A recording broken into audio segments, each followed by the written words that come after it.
الانبیاء والمرسلین اما بعد۔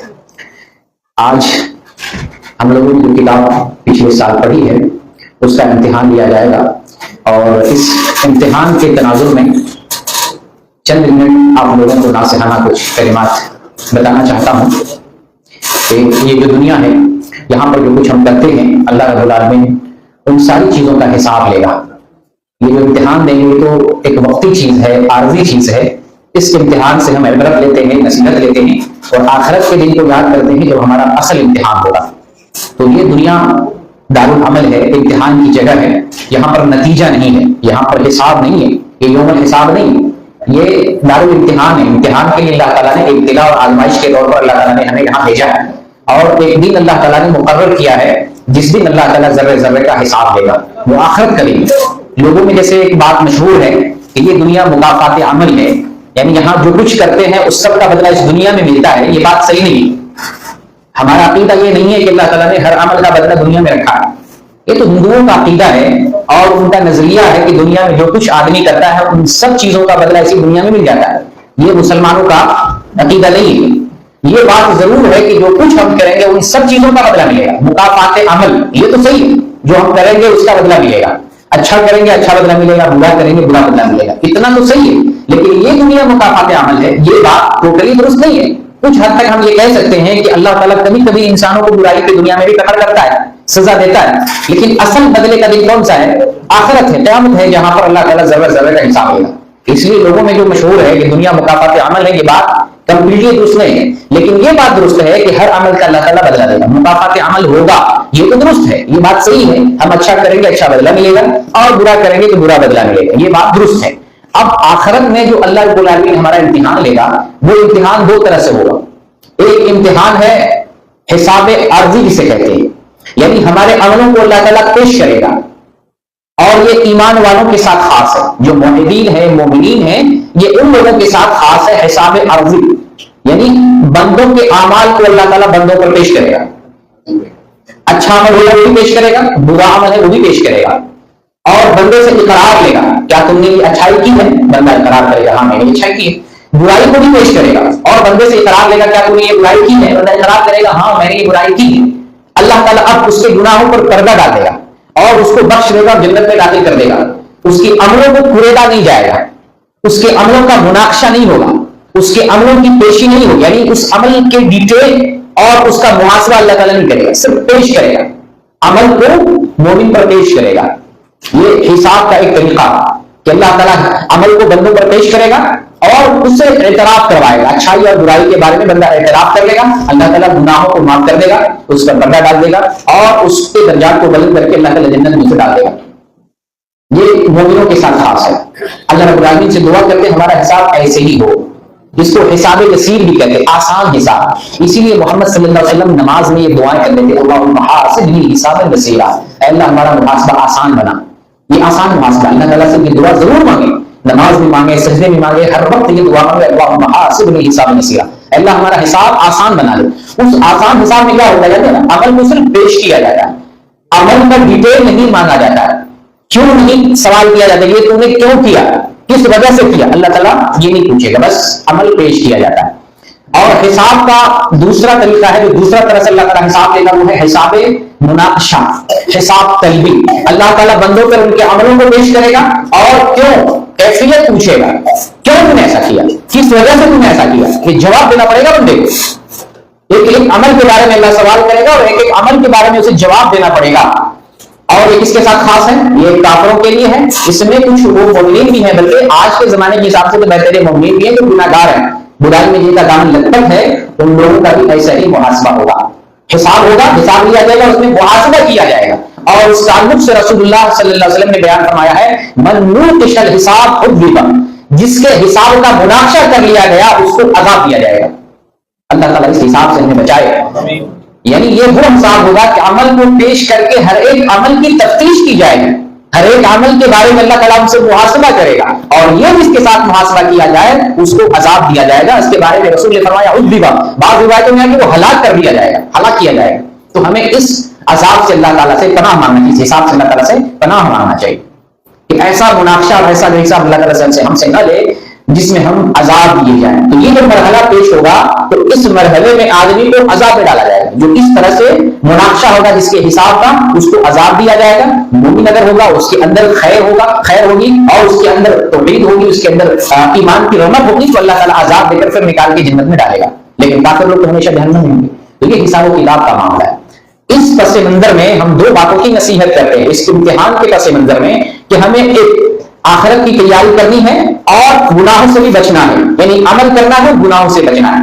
زیادہ میں ڈیٹیل اور تفصیل میں نہیں جانا چاہتا ہوں, ایک حدیث بیان کر کے اس کی طرف آپ سب کی توجہ دلانا چاہتا ہوں. جب ایک بندہ نے اللہ کے نبی صلی اللہ علیہ وسلم سے سوال کیا کہ قیامت کب آئے گی, تو نبی صلی اللہ علیہ وسلم نے اس سوال کا جواب نہیں دیا, بلکہ اسی بندے سے ایک دوسرا سوال کیا کہ تو نے قیامت کی کیا تیاری کی ہے. اس بندے نے کیا جواب دیا کہ میں نے نہ زیادہ نماز اکٹھا کیا ہے, نہ میں نے زیادہ جو ہے روزہ اکٹھا کیا ہے, اور نہ ہی میں نے زیادہ جو ہے صدقہ و خیرات کیا ہے, لیکن یہ ہے کہ میں اللہ اور اس کے رسول سے زیادہ محبت کرتا ہوں. تو رسول اللہ صلی اللہ علیہ وسلم نے بیان فرمایا کہ تو جس سے محبت کرتا ہے اس کے ساتھ ہوگا.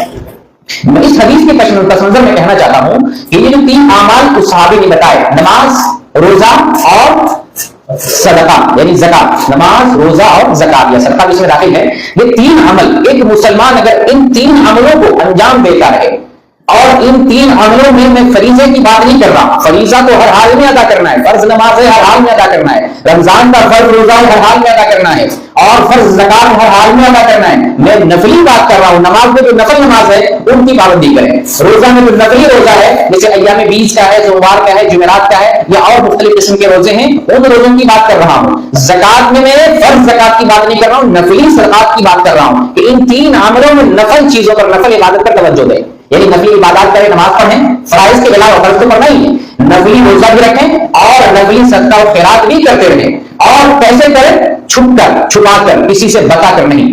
ان عملوں کو, نفلی عملوں کو, نماز نفلی پڑھیں چھپا کر, کسی کو نہیں پتا چلنا چاہیے, روزہ رکھیں چھپا کر, لوگوں میں اعلان پرچار نہ کریں, صدقہ و خیرات کریں کسی کو نہیں بتائیں, گھر والوں کو بھی نہیں بتائیں, یہ چھپا کر عمل کریں. آج ہمارا حال کیا ہے کہ ہم عمل تو کرتے ہیں, تھوڑا بہت کرتے ہیں, لیکن اس کا پرچار, اس کا شور بہت میں جاتے ہیں.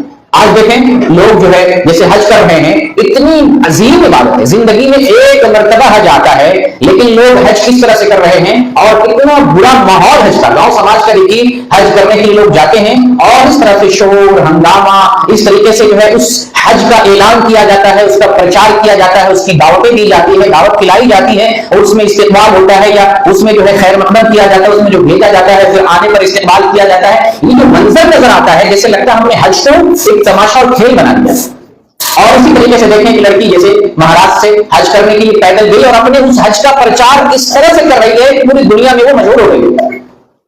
اور پھر اس کا نیگیٹو اثر کیا پڑتا ہے کہ اس نے تو اپنی آخرت برباد کی ہے. جو لوگ اس کے بارے میں جان رہے ہیں, سن رہے ہیں, اس کی ویڈیو دیکھ رہے ہیں, ان کے دلوں میں بھی ایسا خیال پیدا ہوتا ہے ہم بھی ایسا حج کریں. چنانچہ اس لڑکی نے 2025 میں پیدل حج کیا اور کافی مشہور ہوئی. حج کرنے کے بعد پھر ابھی وہ پیدل فلسطین جا رہی ہے اور ایک ویڈیو وہ ڈال رہی ہے پیدل فلسطین کا سفر. یہ حج کا کیا کرنا ہوا, پرچار کرنا ہوا. عبادت کی نمائش کریں گے تو وہ عبادت نہیں رہ جاتی ہے, وہ ریاکاری میں داخل ہے, اور ایسی بندگی اللہ کے یہاں قبول نہیں ہے. جس عمل کے اندر اخلاص نہ ہو وہ عمل اکارت اور برباد کر دیا جاتا ہے. اس کا ریئیکشن دیکھیں, بہت سے لوگ پیدل حج کر رہے ہیں.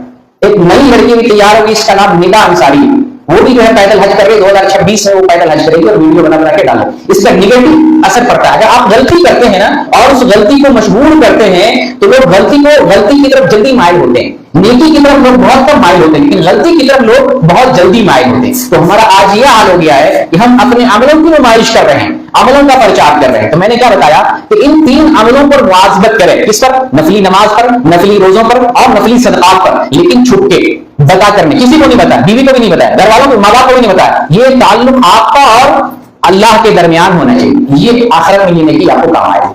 تو ایک تو میں نے بتایا عمل کے اعتبار سے کہ عمل یہ ترستی, اس کے علاوہ پورے دین پر عمل کرنا ہے, لیکن میجر عملوں میں, بڑے عملوں میں, نوافل میں یہ تین ہمارے اعمال ایسے ہونے چاہیے جن کو ہم چپکے سے اور چھپ کر اللہ کی رضا اور اس کی خوشنودی کے لیے کرتے رہیں, تاکہ آخرت میں ہماری نیا پار لگ جائے. دوسری جس بات کی میں نصیحت کرنا چاہتا ہوں وہ یہ ہے کہ ہم برائی سے بچیں. برائیوں میں کم از کم 2 برائی, شرک اور بدعت, اس سے قطعاً دوری اختیار کریں. ہر ممکن طور پر دوری اختیار کریں شرک سے اور بدعت سے. شرک سے اس لیے کہ شرک کرنے کی وجہ سے آدمی کے سارے کیے کرائے اعمال بھی برباد ہو جاتے ہیں. جو کچھ ہم نے نیکیاں جمع کر رکھی ہیں وہ نیکیاں بھی ضائع ہو جاتی ہیں، اور اگر شرک اکبر پر خاتمہ ہو جائے تو آدمی ہمیشہ کے لیے جہنم میں جائے گا۔ اللہ کو سب سے زیادہ جلال میں لانے والا، غصہ دلانے والا، اور اللہ کو غضب و غضب دلانے والا جو سب سے زیادہ برا بہترین عمل ہے وہ شرک ہی، اس لیے شرک سے ہمیں دوری اختیار کرنی ہے۔ اور شرک وہ گناہ ہے جس کے بارے میں محمد صلی اللہ علیہ وسلم نے ہمیں حدیث قدسی کے تناظر میں بیان فرمایا، یا ابن آدم انک لو اتیتنی بقراب الارض خطایا ثم لقیتنی لا تشرک بی شیئا لاتیتک بقرابها مغفرہ۔ اے ابن آدم، یہ حدیث قدسی اللہ تعالیٰ بیان فرماتا ہے، اے ابن آدم اگر تم زمین و آسمان کے برابر برائی لے کے آتا ہے اس حال میں کہ تو نے میرے ساتھ کسی کو شریک نہیں ٹھہرایا ہے تو زمین و آسمان کے برابر تمہیں میں معاف کروں گا۔ تو یہ وہ شرک ہے، شرک سے ہر ممکن طور پر ہمیں بچنا چاہیے۔ اور دوسرا گناہ بدعت، بدعت سے دوری اختیار کریں، بھلے آپ عمل تھوڑا کریں لیکن بدعت کے قریب نہ جائیں۔ جو لوگ بدعتی ہوتے ہیں ان لوگوں کو اللہ تعالیٰ بہت ساری نعمتوں سے محروم کر دیتا ہے۔ ان نعمتوں میں سے ایک نعمت یہ ہے کہ بدعت کرتا ہے اللہ تعالیٰ سے توبہ کی توفیق نہیں دیتا ہے، کیونکہ بدعت کو وہ گناہ سمجھتا ہی نہیں، بدعت کو وہ نیکی سمجھ رہا ہوتا ہے، جبکہ بدعت ضلالت ہے، گمراہی ہے۔ نبی کریم صلی اللہ علیہ وسلم نے بیان فرمایا کل بدعۃ ضلالہ وکل ضلالۃ فی النار، ہر بدعت گمراہی ہے اور ہر گمراہی جہنم میں لے جانے والی ہے۔ تو بدعتی آدمی کو اللہ تعالیٰ توبہ سے محروم کر دیتا ہے۔ بظاہر ایک آدمی گناہ کرتا ہے، بدعت کے علاوہ اگر کوئی گناہ ہو تو کبھی نہ کبھی اسے احساس ہو جاتا ہے کہ یہ گناہ کر رہا، اللہ توبہ کی توفیق دے دیتا ہے، ہو سکتا ہے موت کے وقت دے دے، ہو سکتا ہے موت سے پہلے دے دے، لیکن بدعتی آدمی کو اللہ تعالیٰ توبہ کی توفیق نہیں دیتا کیونکہ وہ بدعت کو گناہ سمجھتا ہی نہیں، نیکی سمجھ کر کے وہ کر رہا ہوتا ہے، یہی وجہ ہے اسے توبہ نصیب نہیں ہوتی ہے اور وہ بدعت کرتے دنیا سے جاتا ہے۔ تو دو چیزوں کے بارے میں نے آپ لوگوں کی توجہ مبذول کرانا چاہا۔ ایک تو جو ہے فرائض کے علاوہ جو نفلی اعمال ہیں، چند نفلی اعمال جس کا ذکر نوجوان نے رسول اللہ صلی اللہ علیہ وسلم سے کیا تھا کہ آپ جو نفلی عبادات، نفلی روزے اور نفلی صدقات الخیرات پہ جو ہے کوشش کریں، اور کوشش کریں کہ یہ اعمال چھپ کر کیے جائے، کسی سے اس کو بیان نہ کریں۔ تو دیکھ لیتے مسئلہ نہیں ہے، لیکن عمدن یا صراحتن یا جو ہے قصدن ان چیزوں کو کسی سے بیان نہیں کریں۔ دوسرے نمبر پر گناہوں سے تو بچنا ہے، خاص طور سے شرک سے اور بدعت سے ہمیں اپنے آپ کو دور رکھنا ہے۔ اللہ رب العالمین سے دعا کرتے ہیں اللہ تعالیٰ ہمیں نیکی کے راستے پر لگائے، خالص توحید پر عمل کرنے کی توفیق دے اور توحید کرتے ہوئے ہمیں اس دنیا سے اٹھا۔ یہ آج کا دن امتحان کا دن ہے اور میں نے سوالات کو آسان بنانے کی کوشش کی ہے اور آپ میں سے ہر معیار کو مد نظر رکھا ہے، جو متوسط ہیں اور جو اعلیٰ قسم کے ہیں، تاکہ امتیاز ہم کر سکیں کہ آپ میں جو ہے کچھ ایسے بھی لوگ ہیں ماشاءاللہ جو کافی زیادہ علم رکھتے ہیں، تو زیادہ تر تو میں نے جو ہے نشان لگانے والا رکھا ہے، کچھ کا جواب بھی لکھنا ہے تاکہ ہم امتیاز کر سکیں۔ آپ میں کچھ متوسط ہیں، آپ میں کچھ زیادہ پڑھے لکھے ہیں، اس لیے ہر کیٹیگری کو اور ہر طبیعت اور ہر ذہنیت کو سامنے رکھتے ہوئے میں نے سوال بنایا۔ تو مظفر صاحب آج آپ جو ہے سوالات تقسیم کریں اور اس کو جب سوال آپ لکھنا شروع کریں گے سب سے پہلے اللہ تعالیٰ سے دعا کریں گے، اللہ تعالیٰ ہمارے لیے اگرچہ سوال مشکل ہو میرے لیے سوال آسان بنا دے۔ اگر آپ کی دعا قبول ہو جائے تو مشکل سوال بھی آپ کے لیے آسان ہو جائے گا۔ تو اللہ تعالیٰ سے دل میں دعا کر لیں گے، پھر اس کے بعد پورے پرچے کو پڑھ لیں، اچھے سے پڑھ لیں، سمجھنے کی کوشش کریں، جلد بازی نہیں کریں، لکھیں پر لکھنے سے پہلے پڑھیں، پورے سوالات کو پڑھیں، پڑھنے کے بعد اب جب لکھنے کی باری آئے تو جو سب سے پہلے آپ کو آسان نظر آئے اس سب کو حل کرتے ہوئے چلے جائیں، جو مشکل ہو اس کو بعد میں حل کرنے کی کوشش کریں گے۔ جہاں پر سمجھنے میں مشکل ہو تو آپ مجھے کہہ سکتے ہیں، انشاءاللہ میں اس کی وضاحت کر دوں گا۔ یہ جو ہے بچے کچھ خواتین کی طرف بھیجنے ہیں، ایک بچے کو بلائیے،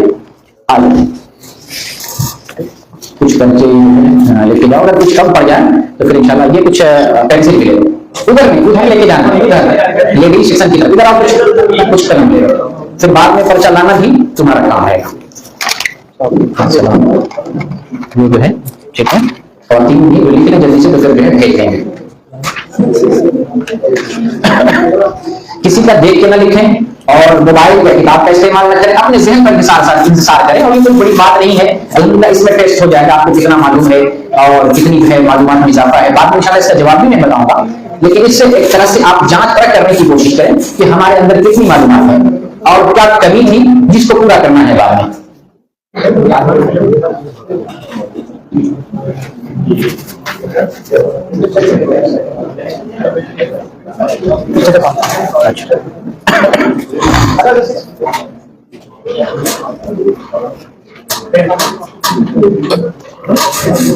سبھی لوگ لکھیں، جتنے بھی حاضرین ہیں سب لوگ لکھیں، بچہ الحمدللہ آسان ہے، جہاں دقت ہو تو میں اس کی وضاحت کر دوں گا۔